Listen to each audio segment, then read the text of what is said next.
So, we are eager to talk with you about anything that is important to you. There is nothing that is off limits. There is someone now.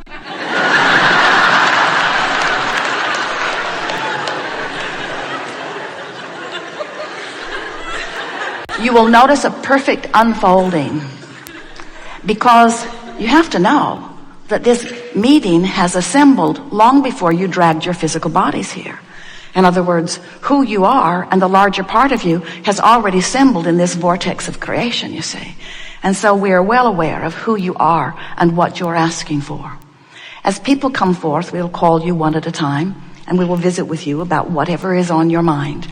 It is our powerful intention to assist you in getting into the proximity of this vortex of creation, because if you are not somewhere near the solution that you seek, you won't hear our answer, even though it will be brilliant. You have to be in the vibrational vicinity of what you're reaching for, which means in many cases, you have to distract yourself from what's been bothering you, because do you know, the vibrational frequency of a question and its answer are very different frequencies.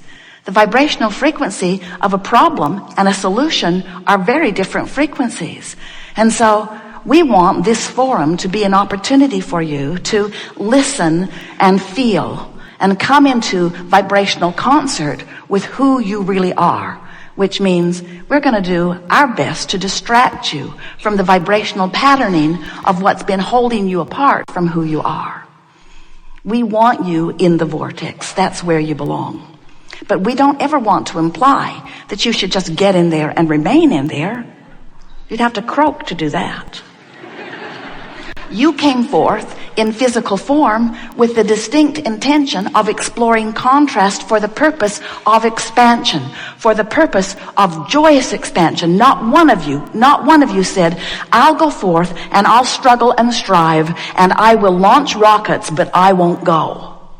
I'll just stay there in my lackful, mournful, complaining existence, and I'll sacrifice the joy that could be mine for the good of others.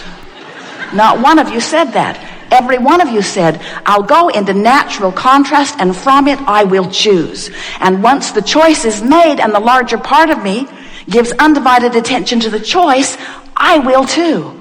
And you know what the most exhilarating thing about that is that everything that you want to call joyous life experience, every bit of it is that closing of that gap. In other words, you out here on the leading edge, you get to explore the contrast and you get to launch the rocket. But then the most wonderful thing happens to you. You get to feel the visceral, tactile, physical thrill of now coming into alignment with your expansion. You get to experience the manifested perfection of every wish or desire or dream that you could ever conjure. But you've got to learn how to become a match to your dreams, which means you got to let go of reality.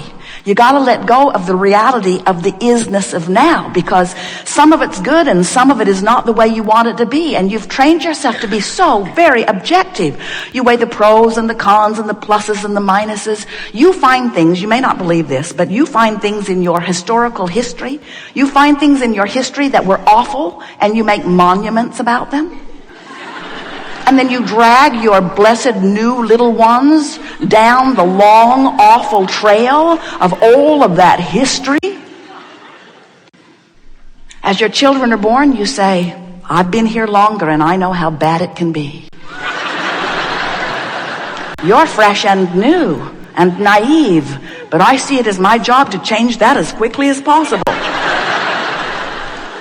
A lot of bad things have happened to me, and I've written them all down here. And a lot of bad things that haven't happened to me have happened to other people. I've written them all down too. And so now I will help you guard yourself from all of these unwanted things. And what most humans do not realize is that in every moment of every bit of that, all they are doing is holding themselves apart from the vibrational reality that is full of all of their requests and is sustained by the energy that creates worlds, by that which man calls God, by that which is the source of all that is good, that remains there for you, surrounding everything that you want and the larger part of you, summoning you all day, every day into it, calling you, calling you, calling you.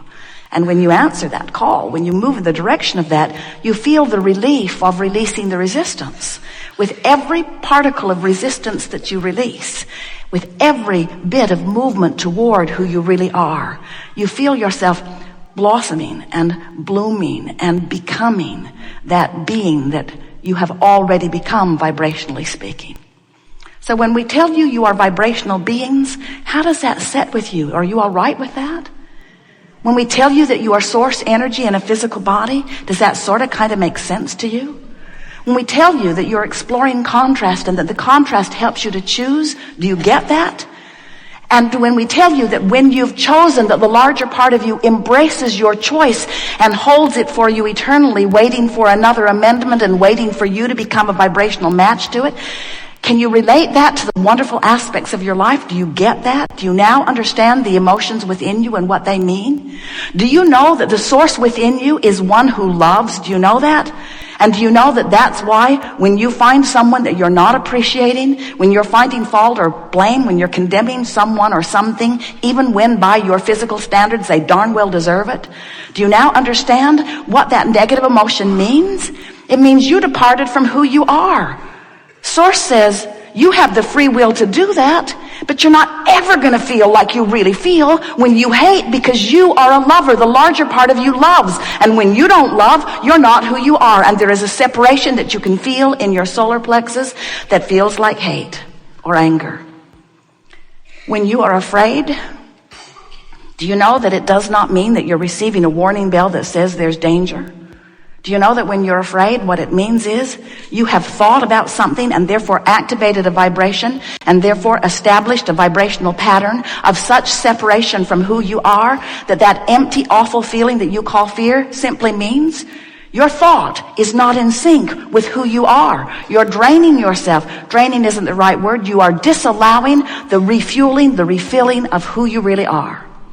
So, this gathering, we call it the art of allowing, the art of figuring out how to allow myself in my physical form to be that which the source within me has become as a result of my exposure to this contrast here and now.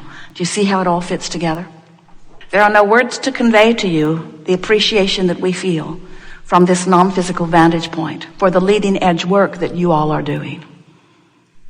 We want to assure you that your future, that the future of this planet, that the future of all that you know as physicality, it is magnificently laid out before you.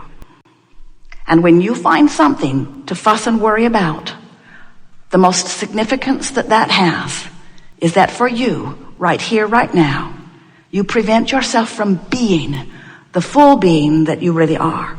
And here is the most significant thing that you will hear from us this day or ever. That negative emotion that you feel simply means that you are not keeping up with you. You are not keeping up with who you have become as a result of the life that you've been living. So, what do you want to talk about? Some things.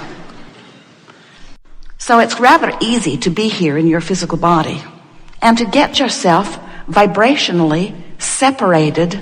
That's really too strong a word. But pinched off from the fullness of who you really are.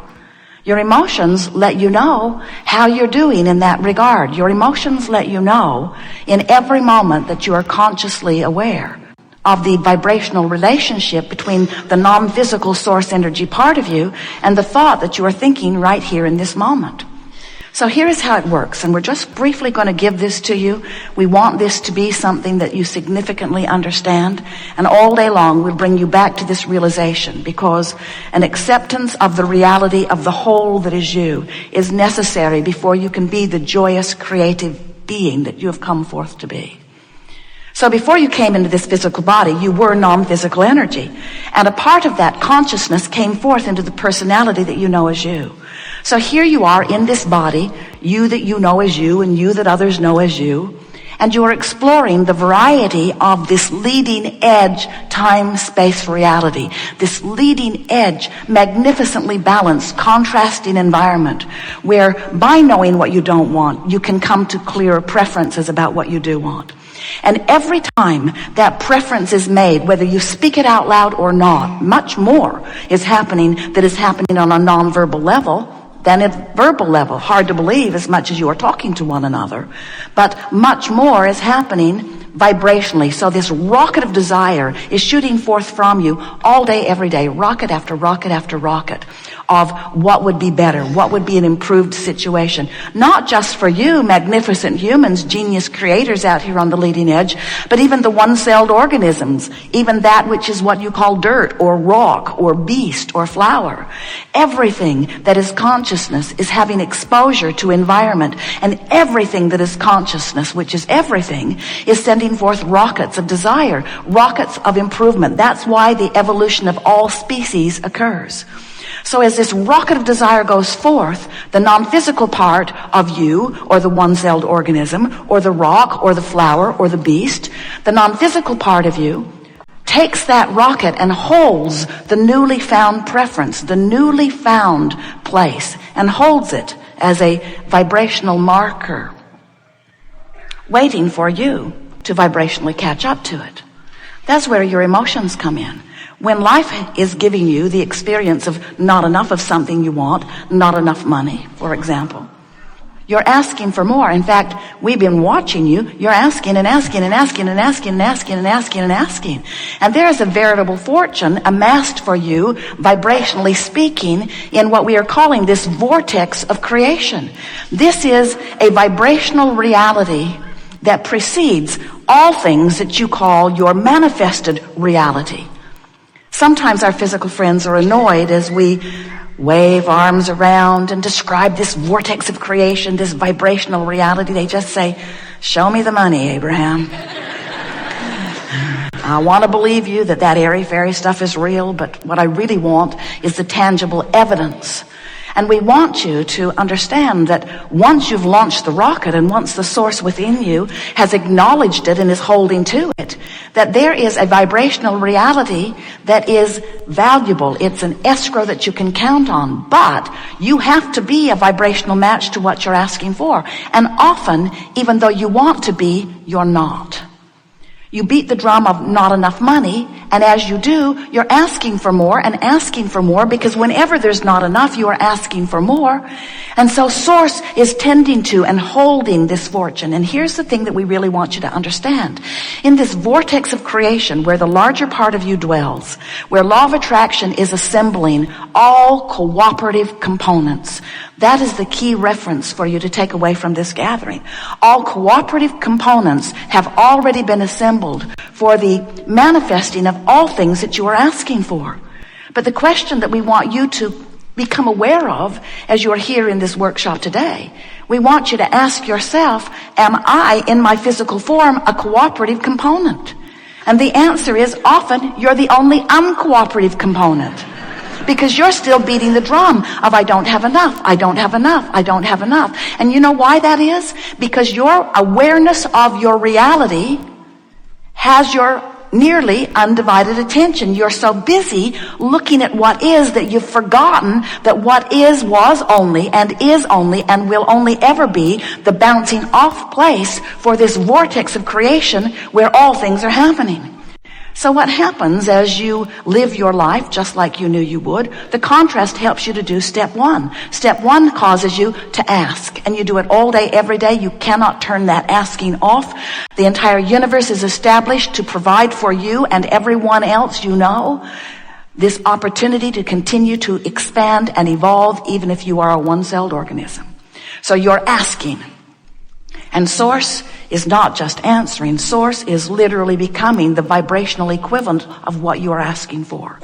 And because the inner being within you, the Source within you, gives undivided attention to the new and improved expansion that you've carved out of your leading edge life experience, when you focus on the opposite of what you have now asked for, let's say it a better way, when you focus upon the opposite of what you have evolved to, Do you get it? Do you get that life caused you to ask and the larger part of you evolved to a new vibrational stance? And when you don't go, you don't feel good. That's what that separation, that's what negative emotion is. That's what the tug of war within you often is.